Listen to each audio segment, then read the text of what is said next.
Right then, people, just gone 3 minutes past 9. We are live on the Big Bad Trickstar Radio. Out to all the locked-in crew each and every time. Out to all the people locking in via the YouTube channel as well. We're joined by our first guest of the week, a guest that I'm very excited to have in the building, and one that I am very, very thankful is in the building, because I know he's not in the best state at the moment. Man like Dunman joins us. How are you doing, sir? You all good? Yeah, not bad, mate. How's it going with yourself? Yeah, not bad, man. Not bad. I mean, first of all, I wanted to say thank you, because I know you are currently in a bit of pain. Yes, wisdom tooth. Yeah, not the easiest thing, man. Trust me, I can fully relate. Possibly the worst pain I've ever had in my life. I won't lie. Yeah, well, I'm hoping to get an appointment after this, so fingers crossed the dentist can come through. There we go. That's what we want, man. That's what we want. But yeah, thank you again for taking the time out to jump on this. So obviously, with yourself, we did have a bit of a catch up on Brekkie in the Cave. I think it was about like 4 or 5 months ago now. So it's been a fair while ago, and obviously you've been quite active during that time. I wanted to have a bit of a catch up with what you've been up to since then. So like, how have the past sort of like 4 or 5 months been music wise? To be honest, they've actually been really, really good. Sort of since lockdown, I've just been sat at my computer quite a lot, making originals, refixes, and just sort of stuff that I want to play in sets at the moment. I just had the idea recently just to like refix and sample loads of stuff that I used to like when I was younger. Okay. Or say songs that people used to really like when they were younger as well, sort of well-known tracks, and then sort of just put my own spin on it. Definitely, man. No, I can definitely hear that. I think as well, it seems to me like you've almost found this really kind of cool middle ground between grime and drill with a lot of the stuff you're making now as well. Yeah, exactly. And I think that's something that I'm really liking within my productions at the moment. Is sort of, yes, it's nice to see that I'm going in a way that I want to go in, and not what other people want to see, essentially. Definitely, man. No, I agree. And I think with your sound as well, because obviously you are someone that definitely comes from grime. You know, that's definitely something that's very apparent in the way you kind of chop and screw things. But to hear these sort of drilly-ish kind of edits roll in there as well, it's a really nice blend. I mean, we just heard the Move Your Feet edit. Like, how long did you have the idea for that one? Because that one's an absolute corker. To be honest, mate, that came together really, really quick. I mean, I was looking through old samples, sort of, you know, you get like noughties tracks. I sampled an All Saints song the other day. But with that Move Your Feet one, that came together literally in about 4 hours. Mad. Yeah. I think it's just the way that I was pitching the samples up and then changing the BPMs and whatnot, and yeah, that came together really, really quick, actually. But that's one of my favourites, I can't lie. Amazing, man. I mean, like, with this sort of run of remixes, then, do you kind of think there's somewhat of a sort of endless pile of tracks you can kind of get into? Yeah. I don't think it will ever end. But again, that's quite like, I feel that's quite like not stereotypical, but that's quite like a classic sort of grimy thing to do, isn't it? It's like you take these sort of classic tunes, these classic sort of 80s tunes or 90s tunes or anything like that, and you just rebuild them to have this sort of new school energy. Like, do you apply the same sort of process to every single one, or is it very much take each one as it is? I guess it depends on the sample.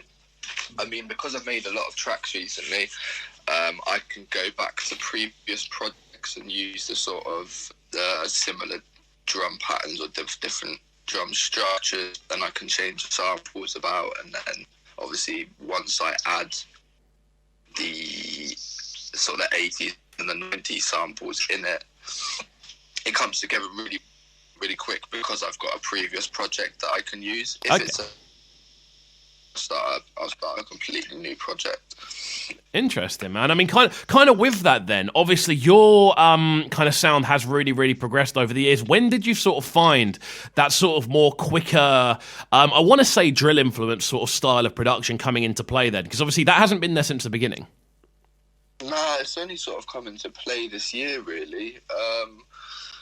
I started to use a lot more samples from drill producers just because that's what I was really enjoying listening to at the time. I guess in terms of like the melodies and how the drum structures were and the skippy hi-hats almost. I don't know, I really found that I really enjoyed making it. Okay, that makes sense. Yeah, then applying a really happy sample onto what's the word? Like a quite hard hitting drum sequence it's weird, but it fits. Yeah, that makes sense. Yeah, and again, I feel that's very reminiscent of quite a lot of the earlier sort of grime stuff, like when you heard like Looney Tunes rhythm or like Countdown rhythm or stuff like that. Like exactly, that, there's almost like a pleasure in the dissonance. Yeah, it's like people can instantly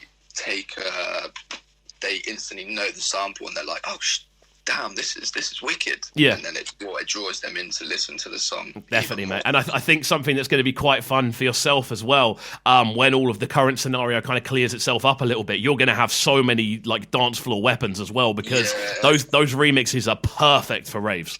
Yeah, obviously it's such a shame at the moment that raves and sort of sets can't really go ahead. So I'm going to try and sit on the tunes for as long as possible so they can try and get some sort of traction, I guess, and then once things can get back to normal after COVID, then hopefully I can potentially start releasing them if copyright isn't an issue. Yeah, of course. I mean, there's always ways of getting remixes out there, man. There's always ways. But kind of with that, before we jump into the next tune on today's listing, there's a question I did want to ask you, as this is like quite obviously quite a prominent thing in what you're doing production-wise at the moment, and clearly something that is inspiring you. For you, what is the most important element of a remix? The vibe. Okay. If it doesn't have the right vibe, it's just not going to work.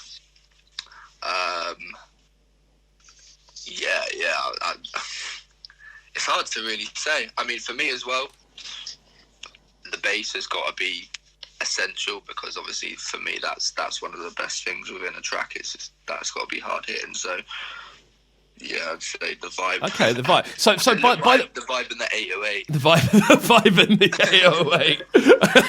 808. I'll tell you what, there's a T-shirt in that. I've got to get it. So what we're going to do is we're going to jump next into this one from yourself. This one is your rework of Music Sounds Better With You. Again, how long was this one been in the works?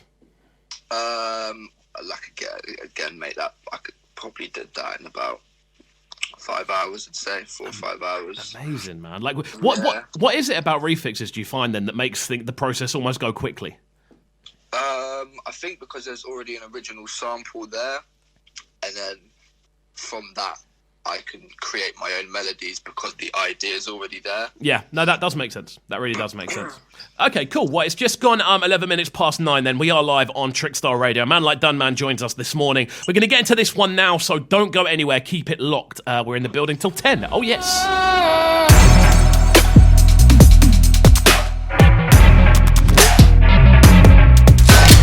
Breakfast with CubCamTV. Trickstar Radio.